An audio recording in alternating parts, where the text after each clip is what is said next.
je suis Maude et tu écoutes l'épisode 51 du podcast S'élever en même temps que son enfant. Dans cet épisode, je vais te parler d'apprentissage de la propreté, d'acquisition de la continence, comme je préfère, et surtout, ça va t'aider à savoir comment accompagner ton enfant dans cette nouvelle étape. Salut et bienvenue sur le podcast S'élever en même temps que son enfant. Je suis Maude, coach certifiée chez Mercredi, mais surtout maman de 3 enfants. Sur ce podcast, je t'aide à conjuguer la bienveillance avec la réalité de ton quotidien de maman. Utiliser ton choix d'une parentalité bienveillante comme un accélérateur de ton propre développement personnel. T'aider à changer de regard sur les situations que tu vis avec ton enfant pour t'en servir, pour grandir et apprendre sur toi. Hey, salut! Je suis contente de te retrouver aujourd'hui pour ce nouvel épisode. Aujourd'hui, comme on arrive au mois de juin, que les beaux jours approchent et que peut-être tu te dis que ton enfant grandit et qu'il serait peut-être temps de commencer à le préparer à la rentrée prochaine et de l'accompagner dans l'apprentissage de la propreté, je me suis dit que c'était peut-être le bon moment pour te parler de ce sujet. Parce qu'on parle d'apprentissage de la propreté, d'acquisition de la continence, comme moi je préfère l'appeler en tout cas. En fait, c'est comment accompagner ton enfant au mieux, peut-être justement en prévision de cette potentielle rentrée en septembre. Et tu te demandes comment accompagner ton enfant dans cette nouvelle acquisition afin de faciliter cette transition. Dans cet épisode, je souhaite te partager tout d'abord ma réflexion autour du mot propreté et puis te partager mes astuces pour accompagner ton enfant dans cette étape importante de sa vie. Je te partagerai également mes conseils sur la façon de réagir si ça ne se passe pas exactement comme prévu. Alors, pour commencer, j'aimerais revenir sur l'importance des mots employés. Alors, concernant la propreté, on parle quelquefois d'apprentissage, quelquefois d'acquisition. Je vais t'expliquer pourquoi, pour moi, ce n'est pas un apprentissage, mais bien une acquisition, au même titre que ça l'est pour la marche. Parce que finalement, retenir ses selles et ses urines, ça ne s'apprend pas. C'est en réalité, un réflexe physiologique qui va se mettre en place quand le corps aura atteint un certain degré de maturité, on va dire. La lecture, quant à elle, tu vois, c'est vraiment un apprentissage. Parce qu'on apprend le code de la lecture. On apprend à déchiffrer les sons, les lettres assemblées. Ça n'a rien à voir avec quelque chose de physiologique. C'est vraiment quelque chose que l'on apprend. Parce que notre corps, il n'est pas programmé pour développer cette capacité. La lecture, c'est quelque chose de très subjectif, qui a été inventé par l'homme. La preuve, c'est qu'il existe beaucoup de façons d'écrire. Il existe de nombreuses langues avec des symboles complètement différents. Nous, on connaît notre alphabet, mais compare avec l'alphabet cyrillique, par exemple, ou même l'arabe. Ça n'a rien à voir, tu vois. C'est pour ça que la lecture, c'est une capacité que l'on apprend.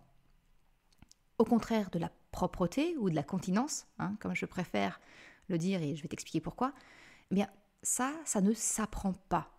C'est une capacité qui s'acquiert avec le temps quand le corps de ton enfant est prêt. Il ne sert donc à rien d'apprendre le pot à ton enfant s'il n'est pas prêt. Et là, à la fin de l'épisode, je te partagerai quelques signes à reconnaître, justement. Mais continuons un petit peu sur l'importance des mots employés. On parle d'acquisition, donc on est d'accord sur le mot acquisition et non apprentissage, d'acquisition de la propreté ou de la continence. Souvent, on dit que notre enfant doit être propre à 3 ans pour faciliter la rentrée à l'école, par exemple. Même si, je précise, ce n'est pas un critère obligatoire. Mais ça, c'est une parenthèse. Mais le mot propreté, à mon sens, n'est vraiment pas approprié. Parce que est-ce que ça sous-entend que ton enfant est sale, qu'un bébé est sale quand il met des couches? Tu vois, c'est vraiment un terme qui peut renvoyer inconsciemment à un sentiment honteux de l'urine ou des selles. Franchement, il y a bien assez de raisons pour que ton enfant ne veuille pas se séparer d'une partie de lui-même, pour en rajouter une cause.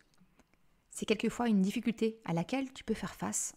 Si ton enfant refuse, alors faire pipi, j'en ai pas trop entendu parler, mais par contre, la rétention des selles, c'est, j'ai envie de te dire, quelque chose de très classique. Moi, j'ai connu ça avec 2 de mes 3 enfants. Et c'est vraiment parce qu'ils assimilent, c'est une partie d'eux-mêmes qu'ils perdent. C'est vraiment très compliqué psychologiquement à gérer pour eux. C'est pas le sujet de l'épisode d'aujourd'hui. Si jamais c'était quelque chose qui t'intéressait, eh bien je t'en prie, reviens vers moi, envoie-moi un mail, contacte-moi en message privé sur Instagram, dis-moi si ça t'intéresse et alors je pourrais en faire un autre épisode. Si j'en reviens à la question du jour, finalement c'est plus une question de continence, tu le comprends, plus que de propreté. La continence, c'est la capacité à retenir afin de pouvoir avoir le temps de se rendre aux toilettes. Donc il ne s'agit pas d'apprendre à ton enfant la propreté, mais bien l'acquisition de la continence. C'est accompagner ton enfant dans l'acquisition de la continence. Alors maintenant qu'on est au clair sur le choix des mots et l'importance des mots employés, eh bien comment faciliter l'acquisition de la continence chez ton enfant ? Mais la première chose que je voudrais te dire, c'est que comme toute acquisition, eh bien il y a des progrès et des régressions. Souviens-toi, ton enfant n'a pas su courir du jour au lendemain. Il a d'abord su se tenir debout, il a fait du longe-meuble, enfin peut-être qu'il s'est lâché et qu'il a osé marcher seul, et maintenant, eh bien, il a assez d'assurance pour courir. Entre ces chaque stade, souviens-toi, ton enfant est repassé, s'il en a ressenti le besoin, eh bien par des stades de régression. On est revenu un petit peu aux quatre pattes, ou s'asseoir quand l'équilibre est trop fragile.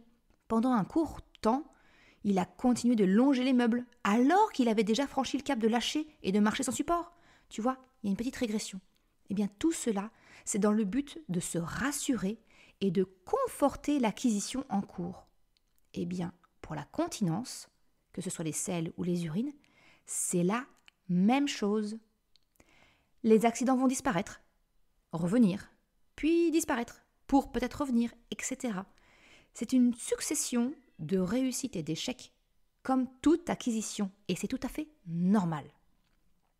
Le corps se teste, ton enfant teste ses sensations, sa capacité à décrypter les signaux de son corps, afin d'accorder leur bonne compréhension. Notre rôle en tant que parent, c'est donc d'accompagner notre enfant dans le décryptage des signaux de son corps. C'est l'aider à apprendre à les reconnaître et à les communiquer. Et pour cela, tu peux aider ton enfant pour faciliter cette acquisition et je vais te partager quelques pistes de réflexion. D'abord, c'est apprendre à décrypter les signaux du corps. En fait, tout simplement, tu peux interroger ton enfant quand cela fait un moment qu'il n'a pas été aux toilettes. Et je dis bien interroger, et non pas lui demander qu'il y aille. Parce que si tu demandes à ton enfant d'y aller, d'aller aux toilettes, tu ne lui permets pas de se connecter à ses sensations corporelles. Le signal ne sera pas son corps, mais toi. Ce que je te propose ici, c'est de poser la question à ton enfant afin qu'il interroge ses propres sensations corporelles. Tu peux alors lui suggérer, s'il le souhaite, de faire une pause dans son jeu pour aller aux toilettes. Mais c'est ne pas le forcer. C'est simplement proposer et rappeler l'importance d'écouter son corps. D'une façon très naïve, moi je demandais à mes enfants, mais le pipi ou le caca, ils font toc-toc ? Alors, c'est ridicule comme ça, on est bien d'accord. Mais pour un enfant de 2-3 ans, tu vois, on adapte la capacité de compréhension. Et puis c'est un petit jeu, il fait toc-toc, voilà. On induit une part de ludique pour faire passer le message. La deuxième chose, c'est de développer le vocabulaire de ton enfant concernant la continence. Parce que afin de l'accompagner dans cette nouvelle acquisition, tu peux l'aider en lui permettant d'apprendre le moyen de communiquer ses besoins. Que ce soit du vocabulaire oral, avec des livres par exemple, ou que ce soit par des signes de la langue des signes, pour les plus petits. Et même avec un enfant qui sait parler, sincèrement, ça peut être très utile. Moi, je sais que un de mes enfants était un peu timide en public et de me demander devant tout le monde qu'il avait eu un accident, ça le gênait. Tu vois, qu'il avait commencé à faire pipi dans sa culotte, il se sentait honteux et il me le disait pas. Et du coup, t'imagines bien que la situation empirait. Et bien en fait, avec la langue des signes, ça lui permettait, il me cherchait du regard et il me faisait le signe pipi. Et je comprenais tout de suite. Personne autour ne voyait ce qui se passait, mais lui et moi, on se comprenait. Donc tu vois, vraiment la langue des signes, c'est pas réservé qu'aux bébés. Même aux plus grands, c'est un super outil. Sincèrement, mes enfants, à l'heure où j'enregistre, vont avoir 9 ans, ma fille a 7 ans et mon petit dernier va avoir 4 ans. On l'utilise encore hyper régulièrement. Concernant le support des livres, il y a des chouettes livres sur la continence. Et alors, pour n'en citer que quelques-uns qui ont été des grands succès chez nous, il y a le livre Max et Lapin, Les grands coureurs vont sur le pot, et un livre qui a sauvé le problème des rétentions de sel chez 2 de mes enfants, c'est le livre Le grand voyage de Monsieur Caca.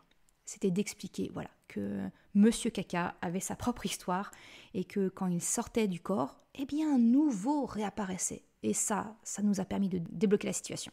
L'autre moyen que je te propose pour accompagner ton enfant dans l'acquisition de la continence, eh bien c'est simplement, c'est bête, mais des vêtements adaptés. Et des vêtements adaptés, eh bien ce sont des habits qui permettent d'être facilement retirés pour accéder aux toilettes rapidement et en toute autonomie.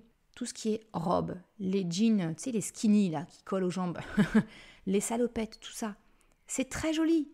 Mais alors, ce n'est pas du tout pratique pour les enfants lorsqu'ils veulent pouvoir aller aux toilettes.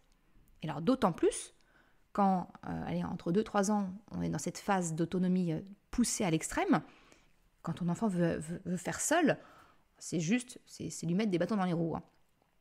Donc franchement, je t'encourage, pendant cette période d'acquisition, eh bien, de peut-être privilégier des pantalons à taille élastique, et d'une façon générale, parce qu'en plus, ça, c'est bon pour la motricité. Les pantalons type Sarouel également, ça c'est un must-have, j'ai envie de te dire. Moi, mes enfants vivent en Sarouel. Moi-même, je vis en Sarouel. C'est la vie. Côté sous-vêtements, eh bien, il existe aussi des culottes d'apprentissage qui peuvent être utilisées pendant quelques mois, quelques semaines, pendant la transition. Ce sont des culottes, donc elles ont vraiment la physionomie d'un slip, d'une culotte, mais elles ont une doublure en coton éponge, qui les rendent légèrement absorbantes. Alors je dis bien légèrement, c'est-à-dire qu'elles ne vont pas être en mesure d'absorber comme une couche, un accident total. Par contre, elles vont retenir donc pour ne pas mouiller l'habit extérieur, mais elles vont conserver cette sensation d'humidité qui va permettre à ton enfant de ressentir l'humidité et de dire « Oula, c'est en train de fuir !» Tu vois ? Et ce type de culottes qui sont en plus lavables, c'est vraiment, ça permet de sauver le pantalon en ne changeant que la culotte. Et pour moi, c'est un super moyen d'accompagner ton enfant à reconnaître les premières sensations de l'urine qui s'écoule. Parce que voilà, l'éponge, même si elle absorbe un peu, il y aura toujours cette sensation de mouillé qui sera présente. Et ce qui n'est pas du tout le cas avec les couches qui, au contraire, se vantent d'une sensation au sec. Tu comprends du coup l'utilité. Ça, c'était pour ce qui concernait d'accompagner ton enfant dans l'acquisition de la continence avec les habits, j'ai envie de te dire. Vient le moyen d'aller aux toilettes. Qu'est-ce qui est le mieux ? Un pot, un réducteur ? Franchement, il y a l'embarras du choix quand on va dans nos rayons puériculture et il y a de quoi se perdre. Alors, en tant que parent, on a souvent tendance à vite privilégier le réducteur. Parce qu'avouons-le, franchement, ça fait moins de manutention que le pot qu'il faut vider, nettoyer. C'est quand même plus simple que ça tombe directement dans la cuvette des toilettes. Le problème, c'est que le réducteur, finalement, c'est nettement moins physiologique. Et même avec un marchepied. En fait, c'est moins physiologique de par la position du bassin de ton enfant. Alors, je m'explique. Notamment pour les cas pour aller à la selle et si ton enfant a quelques difficultés de constipation ou autre, ou de rétention des selles, si jamais ça devient un peu douloureux, il va vite faire un blocage. Il faut savoir qu'il y a une position physiologique pour déféquer. Je ne pensais pas qu'un jour j'utiliserais ce mot-là sur le podcast, mais voilà, on y est. En fait, le but, ça va vraiment être de libérer l'extrémité du rectum, qu'on appelle l'ampoule rectale, par la position physiologique. Il n'y a qu'à voir, quand tu as besoin, que tu n'as pas de toilette sous la main et que tu fais tes besoins à la sauvage, en mode sauvage, quand tu es dehors, sans le confort des toilettes, tu remarqueras que tu adoptes naturellement une position physiologique, celle d'être accroupi, avec les genoux nettement plus hauts que tes fesses. Dans cette position, l'angle du bassin permet de libérer justement l'ampoule rectale pour permettre aux selles de descendre par gravité, sans avoir besoin de forcer. Eh bien, sur des toilettes, si tes fesses sont au même niveau que tes genoux, et ce qui est généralement le cas, eh bien, ton rectum, l'ampoule rectale, elle est finalement comme pincée. Et ça devient un obstacle. Et c'est là que ça va nécessiter un effort de poussée supplémentaire. Eh bien donc, tu comprends que c'est ça qui peut provoquer éventuellement de potentielles douleurs ou de constipation mécanique. C'est-à-dire juste à cause de la position que tu as adoptée. Donc, quand ton enfant est assis sur un réducteur, généralement, il a les genoux au même niveau que ses fesses, voire carrément en dessous, s'il n'a même pas de marchepied. Tu comprends donc, avec mes précédentes explications, bien que la position, elle n'est pas du tout physiologique. Et ça peut effectivement générer de la constipation, des douleurs, parce qu'il aura besoin de pousser plus fort. Donc retiens bien, le bon angle, c'est quand ton enfant semble être accroupi, que ses genoux sont plus hauts que ses fesses. Et au passage, je te glisse que c'est pareil pour toi. Donc conserve le marchepied pour toi, afin de toi aussi faciliter la vie de ton transit. Je ferme la parenthèse. Donc, avec ces éléments-là, tu comprends que j'aurais tendance à vraiment te conseiller le pot. Et un pot vraiment bas qui permette d'avoir les fesses nettement plus basses que les genoux. Alors oui, effectivement, cela va te demander un peu de nettoyage, mais ça pourrait diminuer la probabilité de douleur à la défécation ou de la constipation en permettant à ton enfant d'adopter une position physiologique. Si vraiment, et je le comprends, tu tiens au réducteur, trouve-lui un marchepied qui lui permette vraiment d'avoir les genoux beaucoup plus hauts que ses fesses. Et là, tu annuleras l'effet négatif, j'ai envie de dire, du réducteur. Voilà, je t'ai partagé un petit peu tous les éléments qui te permettent d'accompagner au mieux ton enfant dans cette acquisition de la continence. Maintenant, c'est bien gentil, mais je t'ai parlé également qu'il fallait reconnaître les signes qui montrent que ton enfant pourrait être prêt pour cette nouvelle acquisition. Parce que ça ne servira absolument à rien de présenter le pot ou les toilettes à ton enfant si son corps n'est physiologiquement pas encore prêt, s'il n'est pas mature. Parce que tu l'as compris, c'est vraiment une question avant tout d'acquisition. Si le corps n'est pas prêt, tu pourras faire ce que tu veux. Peut-être que tu auras l'impression que ça matche parce que ton enfant fait à chaque fois dans le pot ou dans les toilettes. Mais peut-être que ce n'est qu'une coïncidence. Ça a été le cas moi avec mon premier enfant où j'avais pas toutes ces connaissances-là encore. Et je me dis, mais super, il connaît, il fait au pot à chaque fois, il n'y avait pas de problème parce qu'on mettait à heure fixe. Oui, mais en fait, c'est juste parce que ça correspondait, il venait de manger et naturellement dans son transit, voilà, c'était le bon timing. C'était une pure coïncidence. Physiologiquement, il n'était pas du tout prêt.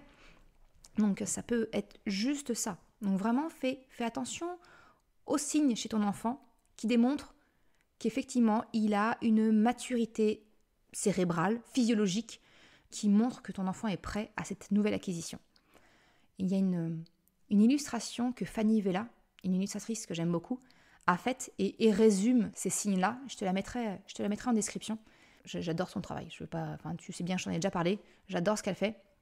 Mais ça te donne vraiment la liste de tous les petits signes que tu peux reconnaître.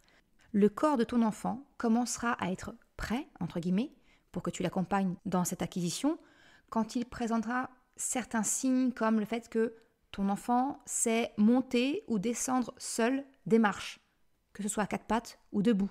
Mais quand il commence à savoir alterner comme ça pour monter des marches, déjà il y a une capacité physiologique qui est acquise. Ça peut être aussi un signe, c'est quand il te dit qu'il a fait pipi ou caca et qu'il te le dit, par des mots ou par des signes. C'est que déjà il a conscience de certaines sensations corporelles. Un autre signe qui est plutôt encourageant, c'est quand il est capable de se retenir quelques secondes son besoin. C'est déjà un excellent signe, il est sur la voie. Et un autre signe qui est peut-être un peu moins connu, c'est le fait que ton enfant soit capable de lâcher un jouet en cas de conflit. Tu vois, s'il se dispute avec un camarade ou même toi ou peu importe avec quelqu'un d'autre pour donner un jouet et qu'il ne veut pas et qu'il est capable finalement de se résigner et dire « Ok, je te le tends », ça, c'est le signe d'une certaine maturité cérébrale qui correspond à peu près au même timing, j'ai envie de te dire, que cette fameuse acquisition de la continence. Donc c'est un signe aussi encourageant. Ok, maintenant que ça s'est dit, comment réagir en cas d'accident. Tout naturellement, j'ai envie de te dire, en cas d'accident, ne blâme pas ton enfant et évite autant que possible un visage attristé, déçu ou en colère. Essaye d'être, autant que possible, encore une fois, la plus neutre, pour éviter que ton enfant n'associe son accident à un sentiment de honte. Parce que les accidents, comme je te l'ai dit au tout début de l'épisode, ce sont des échecs, mais dans le sens où ils vont servir à l'apprentissage, à cette acquisition. Quand mon fils a un accident, et il a 3 ans et demi, ça lui arrive encore quand il est absorbé dans un jeu, je lui explique simplement que c'est ok. Alors, un petit rappel, on évite la négation, ce n'est pas grave, parce que tu t'en souviens, je t'ai déjà parlé que le cerveau a du mal à gérer la négation, et au contraire, il va se focaliser sur les mots « est grave ». Donc je lui explique que la machine va laver le linge, et je lui propose de se déshabiller, de mettre ses affaires sales dans la machine à laver et d'aller chercher lui-même un slip ou un pantalon pour se rhabiller. Je le responsabilise dans la marche à suivre. Je lui rappelle d'écouter son corps quand celui-ci lui fait signe de prendre une pause pour aller aux toilettes. Alors je sais bien que ça peut sembler très long, l'acquisition. C'est l'acquisition en journée. Voilà, ça peut prendre un petit peu de temps et il peut y avoir des accidents. Pour donner un exemple, un de mes fils a eu un début d'acquisition de la continence vers 2 ans et demi. À 3 ans et demi, il y avait encore des accidents réguliers dans la journée. Ça, c'est... voilà. Mais je réagis exactement de la même façon que je viens de te l'expliquer. Je responsabilise. Je lui demande d'en tirer les conclusions et de se changer seul. C'est le meilleur moyen. J'ai pas besoin de dire que je suis déçue, que je suis triste. Ah, encore. Non. Vraiment. Ok, ça arrive. S'il te plaît, je te rappelle, écoute les signaux de ton corps. Le slip est mouillé, on change de slip. Voilà. Mais ça peut aussi être très long concernant la nuit. Parce que oui, certains enfants ont des problèmes d'énurésie nocturne. Ça, c'est un sujet à part entière. C'est dans la liste des sujets que j'aimerais aborder parce que je connais ça avec un de mes enfants. J'ai connu ça moi-même enfant. Parce que sache qu'il y a une grande partie d'héréditaire aussi avec l'énurésie. Et donc, j'ai pas donné les meilleures cartes à mes enfants de ce côté-là. Mais voilà, c'est vraiment de ne pas essayer de marquer plus l'enfant qu'il ne l'est déjà. Et c'est finalement peut-être de lui rappeler que ce n'est pas de sa faute, qu'il y parviendra, que ça arrivera. Simplement, aujourd'hui, il n'y parvient pas encore. Tout est là, tout est dans le mot « encore ». Ça va venir, cela viendra. Quand son corps sera prêt, qu'il aura intégré toutes les étapes de cette grande inquisition, ça va venir.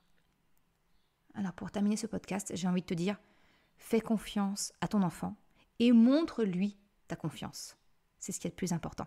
Je te remercie d'avoir écouté cet épisode jusqu'à la fin. Tu retrouveras une retranscription sur le site mercredi.com. Si tu as aimé cet épisode, s'il t'a été utile, je t'invite à le partager, à en parler autour de toi, ou si le cœur t'en dit, de m'envoyer un message privé, un mail, ou une note et un commentaire sur Apple Podcast ou Spotify. Ça me permet de faire connaître le podcast et ça m'encourage à progresser. Un grand merci à celles et ceux qui prennent le temps de le faire. Je te souhaite une excellente journée, après-midi, soirée, quel que soit le moment où tu écoutes, et je te dis à la semaine prochaine pour un nouvel épisode. Ciao!